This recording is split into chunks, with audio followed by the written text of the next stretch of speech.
सोचिए एक लड़की जिसे बताया जाता है कि वह एक छोटे से परचून वाले की बेटी है। घर की हालत खराब है, पैसे नहीं है, लेकिन मेहनत और संघर्ष से वह यूपीएससी या आईआईटी तक पहुंच जाती है। सुनने में कैसा लगता है? एकदम फिल्मी, प्रेरणादायक, दिल छू लेने वाला। लेकिन अगर मैं आपसे कहूं, इस कहानी का आधा हिस्सा सच ही नहीं है। आजकल सोशल मीडिया पर और कोचिंग के विज्ञापनों में ऐसी कई कहानियां दिखाई जाती है।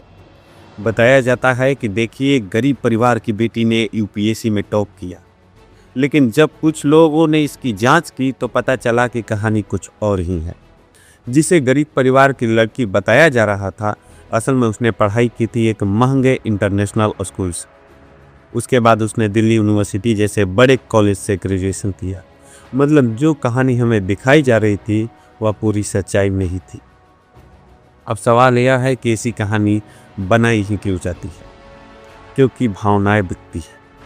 अगर आपको कहा जाए कि यह लड़की अमीर परिवार से है और उसने सफलता पाई तो शायद उतना असर नहीं होगा, लेकिन अगर कहा जाए गरीब बाप की बेटी, संघर्ष, आरजू और फिर सफलता, तो हजारों छात्र सोचते हैं अगर यह कर सकती है तो मैं भी कर सकता।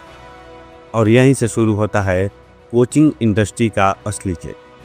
कई जगहों पर छात्रों से कहा जाता है अपनी माँ के गहने बेच दो, पिता की ज़मीन बेच दो, बस हमारी कोचिंग ज्वाइन करो। लेकिन सच्चाई क्या है?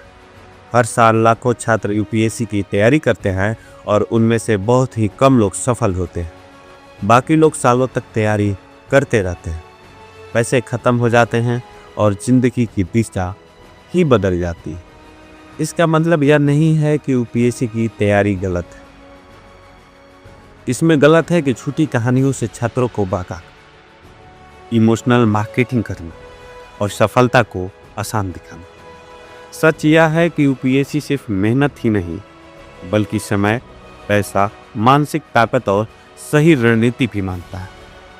इसलिए अगर आप भी यूपीएससी की तैयारी करना चाहते हैं तो पहले एक बात समझ लीजिए, सपने देखना गलत नहीं है, लेकिन सपनों के नाम पर अपना सब कुछ दांव पर लगा देना सबसे बड़ी गलती है।